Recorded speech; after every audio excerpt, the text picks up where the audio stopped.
Welcome to Harvest After Work, where we build a productive homestead while working full-time and raising a family. Smart systems, simple solutions, and steady progress with the time we have. I'm bringing out the leftover yogurt bits to the chickens, and I'm going to let them run around outside because it's a beautiful day. Hi, chickies. Who wants to come outside? Yeah.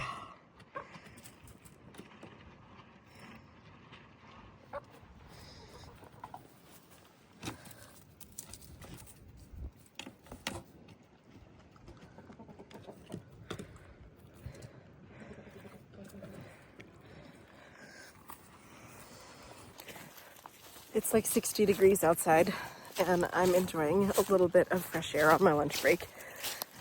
Should probably be doing some farm chores, but I really don't care right now. It's too pretty outside. I'm going to bring you down to one of my favorite spots on the property of all time. You could probably hear it in the background. It's our seasonal creek. Not every year does it dry up, but most years it does. I'd really like to get some of these nasty rose bushes cut back and like actually make it prettier.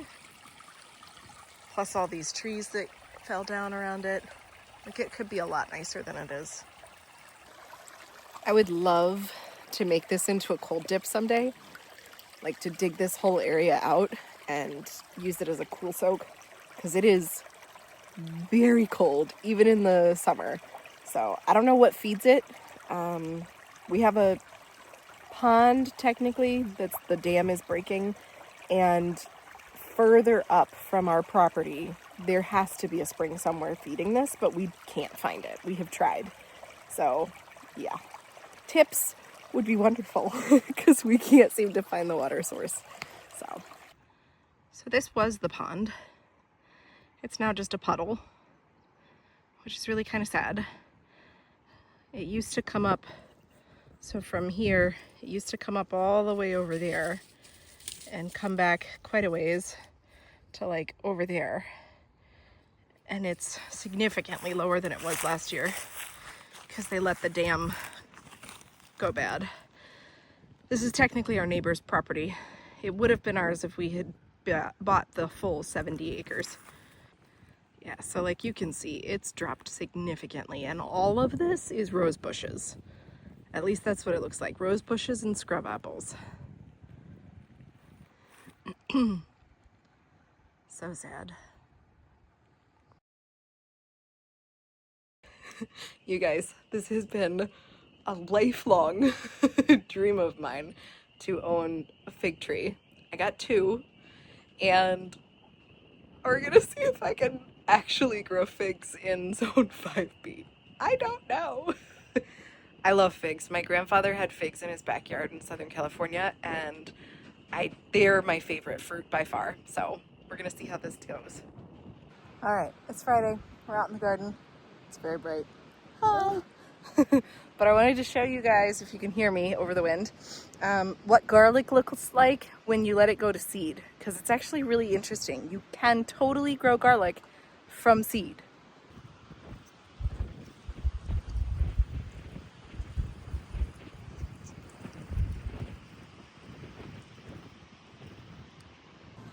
All right, so we just used the garden hose method of outlining a new perennial bed and then used a friend's tarp to get it all covered with rocks that we just got out of the ground from our chicken coop. I hopped inside real quick because the dough that I was working on a few hours ago has risen. It's a sourdough cinnamon roll brioche dough. So it has eggs, it has butter, it's enriched. And so yeah, it has fully done its first rise, and I'm just gonna roll it out and put in the filling and let that rise again for a couple of hours. This is one of my favorite recipes. It always turns out so fluffy and so delicious, and it's better than it would be if I bought like a store-bought cinnamon roll. It's so good. So yeah, I'm getting it rolled to the correct length, and then I butter the pan, and cut the cinnamon rolls into their rounds and let them rise for a couple of hours. And this is how they turned out when they were fully baked. Just put some cream cheese frosting on them. The next day we were working in the field and we may have gotten the tractor a little stuck. It was a lot more muddy than we thought, but luckily we have the Ranger and we were able to pull it out with some chains. There's the little dog helping. We're outside today enjoying some time in the sun and trying to start a cottage garden. You're squinty. I'll show you the hillside because it's very barren right now, and we're gonna try and slowly turn this into a perennial cottage garden with a few edibles in it, some herbs, some asparagus, some tea roses, those sorts of things, so we can make use of space that we wouldn't normally use. So basically from that gravel and all the way over to here, where that rock is, we're gonna be turning into a cottage garden.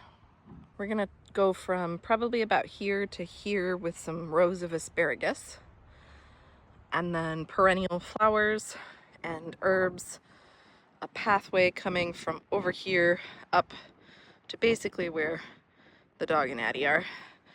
I really want a cold hardy wisteria, like to put on an arch someday to come into the cottage garden with like that pathway going up to the garden. We'll see if that happens. Here comes Tyler with the tractor to dig out a trench for the asparagus. 6-inch trenches, 12 to 18-inch spacing.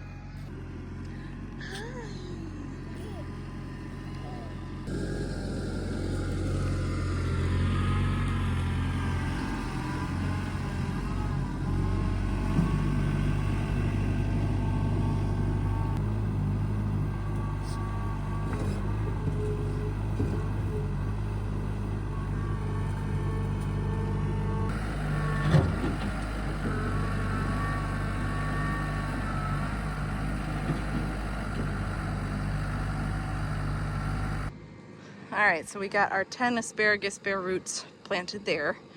I got 2 black-eyed Susans bare roots planted there. And then I planted a daisy, a native daisy, right over there. And then the pathway will come winding up to there, to where the big garden is. So yeah, progress was made. Where are we going?